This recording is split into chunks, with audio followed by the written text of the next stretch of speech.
زندگی میں خوشی اور اطمینان حاصل کرنے کے 8 رہنما اصولوں کے ساتھ آپ کا میزبان کریم امان آپ کی خدمت میں حاضر ہوں۔ میرے اچھے دوستو، اپنے امیجنیشن میں تھوڑی دیر کے لیے اپنے ارد گرد کی دنیا کی تبدیلی کی رفتار کو محسوس کریں۔ ہماری ارد گرد کی دنیا چند سالوں میں بہت تیزی کے ساتھ بدلی ہے۔ اس دنیا میں ترقی ہوئی ہے۔ زمین کی اس محدود گٹھن بری فضا سے نکل کر ہم نے فضائے بسیط کی لامحیط وسعتوں میں پرواز کی ہے۔ ایٹمز اور خلیوں کا سیلز کا سینہ چیر کر ایک بہت ہی چھوٹی کائنات دریافت کی ہے، اور جو باتیں کہانیوں میں قصوں میں ہم سنتے تھے، دور دیس کی خبریں ایک پل میں ہمیں ملتی ہیں۔ ہماری مارکیٹیں، ہمارا لباس، ہمارے زندگی کا طرز، ہماری خوراک، ہر چیز بدلی ہے۔ لیکن اس تمام ترقی کے باوجود ایک خالی پن کا احساس بہت زیادہ نمایاں ہے۔ ہماری ہستی پہ ایک نامعلوم اداسی سی چھائی ہوئی ہے۔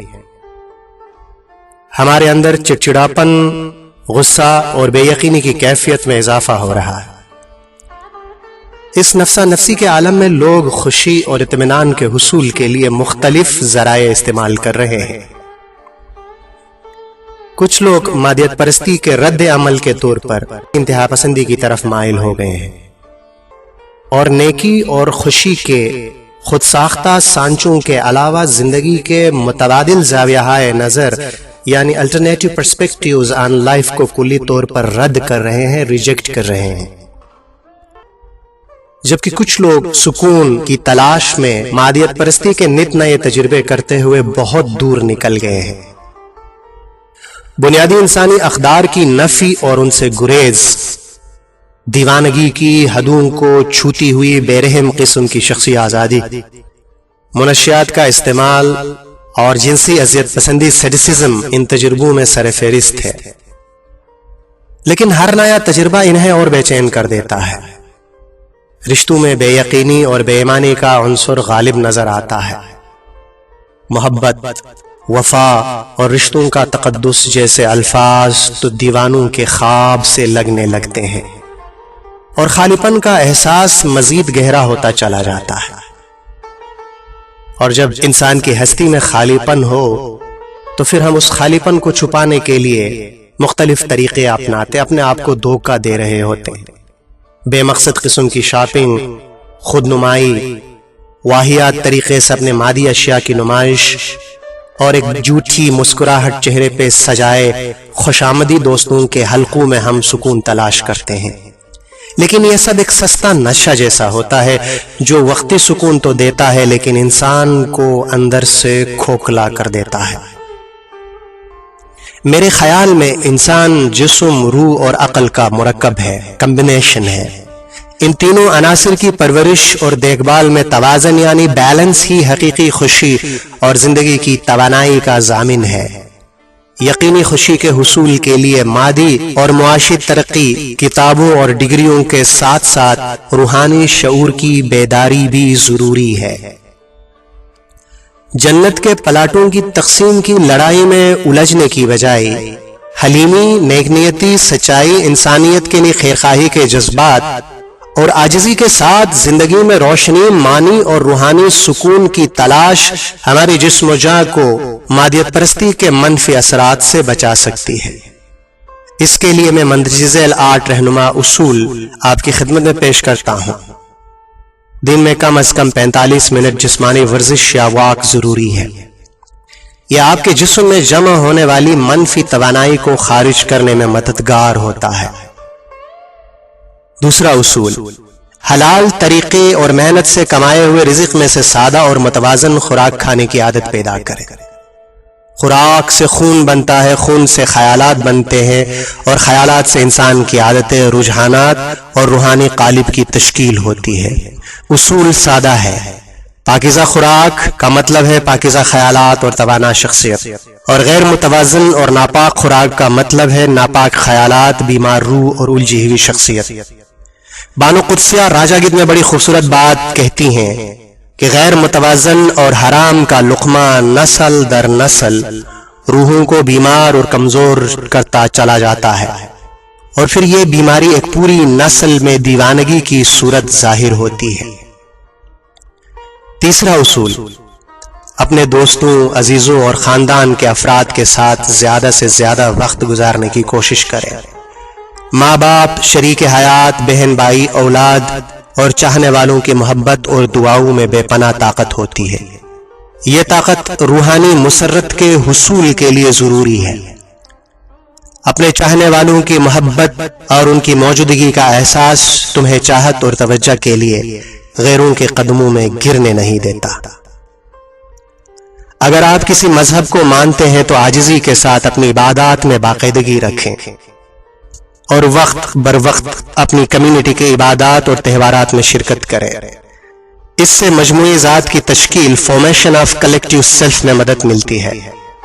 ہر انسان کے گرد روحانی توانائی کا ایک حالہ ہوتا ہے، اور عبادت و بندگی کے وقت اس توانائی کی شدت یعنی ویو لینتھ زیادہ ہوتی ہے۔ جب انسان باجماعت عبادت اور مذہبی رسومات میں شرکت کرتا ہے تو وہ دوسروں کی روحانی توانائی کے حوالے سے بھی تقویت حاصل کرتا ہے۔ دن میں یا ہفتے میں کچھ وقت اپنے لیے نکالیے، ہلکی موسیقی کے ساتھ اپنی ذات پہ، اپنی زندگی پہ غور کریں۔ تصور کی آنکھ سے اپنے آپ کو دیکھنے کی کوشش کریں۔ اپنا چہرہ، اپنی باتیں، اپنی گفتگو کا طریقہ، اپنی عادتیں، ان سب پہ غور کریں، ان کو دیکھنے کی کوشش کریں تصور کی آنکھ سے۔ مختلف لوگوں کے ساتھ آپ کا رویہ کیسا ہے، اس بات پہ غور کریں کہ کہیں کسی کے ساتھ آپ نے غلط برتاؤ تو نہیں کیا، اور یہ کہ کس طرح آپ اپنی باتوں کو، اپنی عادتوں کو اور اپنے رویے کو بہتر بنا سکتے ہیں۔ اپنے آپ سے سوال کریں کہ کیا چیز آپ کی زندگی میں معنی رکھتی ہے اور آپ زندگی سے کیا حاصل کرنا چاہتے ہیں۔ اصول نمبر 6، اس بات کو محسوس کرنے کی کوشش کرے کہ کائنات میں روحانی سکون، روشنی اور توانائی کا ایک نہ ختم ہونے والا منبع موجود ہے، اور اس نور کے شعلے کی ایک چنگاری تمہاری ذات اور تمہاری روح ہے۔ بس اس چنگاری کو ہوا دینے کی ضرورت ہے، اور پھر اس کی رحمت سے تمہاری ہستی میں بھی روشنی اور سکون کی کرنیں اجالا کر سکتی ہیں۔ مختلف ثقافتوں نے اسے مختلف نام دیے ہیں، اور قرآن کریم نے ان کے 99 صفاتی نام گنوائے ہیں۔ ہر صفت ایک اعلیٰ اخلاقی قدر کا مکمل ترین مثالیہ یعنی آئیڈیل ہے۔ ان مبارک ناموں میں سے کسی بھی نام پہ غور کریں اور اس صفت کی خوشبو اور نسبت اپنی ذات میں پیدا کرنے کی کوشش کریں۔ اسی کوشش کو قرآن حکیم نے ذکر کا نام دیا ہے، اور فرمایا گیا کہ الا بذکر اللہ تطمئن القلوب، کہ بے شک انسان کے قلب کو، اس کی دل و جاں کو پروردگار کے مبارک اسماء کے ذکر سے اطمینان مل جاتا ہے۔ اصول نمبر 7، آج کل ہم کسی ڈرامے کی غمگین کہانی، قتل اور اغوا کی خبریں، سیاستدانوں کے منفی جملوں یا کسی فلم کی جنسی ہیجان یا تشدد سے بڑے مناظر کو دیکھنے کے بعد سونے کے لیے چلے جاتے ہیں، اور نیند کے دوران بھی یہی چیزیں ہماری لاشعور کو متاثر کرتی رہتی ہیں۔ رات کو سونے سے پہلے کوئی اچھی کتاب پڑھیے۔ اگر آپ مذہبی رجحان رکھتے ہیں تو کسی تسبیح کا ورد کریں۔ زندگی کے کسی خوشی کے لمحے کی یاد یا آئندہ آنے والی زندگی میں کسی مثبت امید کے تصور کے ساتھ نیند کی وادیوں میں جانے کی کوشش کریں۔ یہ ایک دن کا عمل نہیں ہے، بلکہ ہمیں آہستہ آہستہ اس کی عادت ڈالنی ہوگی۔ ہمارے معاشرے میں موجود بے یقینی، میڈیا کی بے حس اور بے سمت رویے، سیاسی و معاشی حالات کی ابتری، انتہا پسندی نے ہمارے شعور کو متاثر کیا ہے۔ اس زہر کو اپنے سسٹم سے نکالنے میں، اپنے وجود سے نکالنے میں وقت لگے گا۔ اصول نمبر 8، سب سے بڑھ کر صبر، شکر، حلیمی، ایمانداری اور محنت کے ساتھ ہمارے مشرقی اقدار کی سمجھداری زندگی کے ادھورے پن اور خالی پن کو، ہماری انتہا پسندی کو، ہماری مادیت پرستی کو، ہمارے غصے اور بے حسی کو کم کر کے ہماری روحانی شعور کی بیداری اور دائمی مسرت کے حصول میں مدد دے سکتا ہے۔ حضرت رومی، حافظ بلے شاہ، شاہ لطیف، وارث شاہ، شمس سبزواری، ناصر خسرو، سعدی، سلطان باہو، کبیر اور اقبال وغیرہ کا کلام ان اقدار کا آئینہ دار ہے۔ میں رومی اور حافظ شیرازی کے اشعار پہ اس گفتگو کو سمیٹنا چاہتا ہوں۔ مولانا رومی فرماتے ہیں، مردہ بودم زندہ شدم، گریہ بودم خندہ شدم، دولت عشق آمد و من دولت پائندہ شدم۔ میں روحانی طور پر مردہ تھا، تم نے مجھے زندہ کر دیا۔ میری زندگی غمگین نغمے کی مانند تھی اور تمہاری محبت نے اسے خوشیوں کے گیت میں بدل دیا۔ میں دولت کی تلاش میں تھا اور جب مجھے تمہاری پاکیزہ محبت ملی تو میں خود ایک خزانہ بن گیا۔ حافظ فرماتے ہیں، ہما عمر بر نہ دورم سرزین خمار مستی، کہ ہنوز من نبودم کہ تو بر دلم نشستے۔ تمام عمر محبت کے نشے کی مستی میں اپنا سر اٹھا نہ پایا، میں اس مستی کی لذت سے نکل ہی نہ پایا۔ میں نکلتا تو بھی کیسے، میں تھا ہی نہیں، میری ہستی پہ، میری روح پہ، میری جان کے تخت پہ تم جو بیٹھے ہوئے تھے۔ فنا کی مستی ہستی کے غموں کو بلا دیتی ہے۔ دنیاوی ترقی اور خوشی کے ساتھ ساتھ محبت اور رحمت کا ایک قطرہ جب دل کے صحرا پہ برستا ہے تو ابد تک روح کی پیاس بجھ جاتی ہے۔ نہ غم میں انسان ٹوٹتا ہے اور نہ کامیابی میں مغرور ہوتا ہے۔ اس کی ذات سے نفرت مٹ جاتی ہے، اس کی ذات میں محبت اور نرمی جگہ پاتی ہے۔ انا کا بت ٹوٹ جاتا ہے اور اس ٹوٹے بت کی ریزہ ریزہ مٹی میں فرشتہ عشق محبت کا شراب ملا کے ایک نیا روحانی قالب تشکیل دیتا ہے۔ وہاں سے آگے رحمت ہے، نور ہے، کامیابی ہے، خوشی ہے۔ زندگی میں خوشی اور توازن کے حصول کے لیے قرآن کریم نے ہمیں ایک دعا سکھائی ہے، ربنا آتنا فی الدنیا حسنۃ وفی الآخرۃ حسنہ۔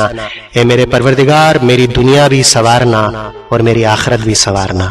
اور میری دعا ہے کہ آپ کی زندگی میں بھی اس توازن، رحمت اور خوشی کا اجالا ہو۔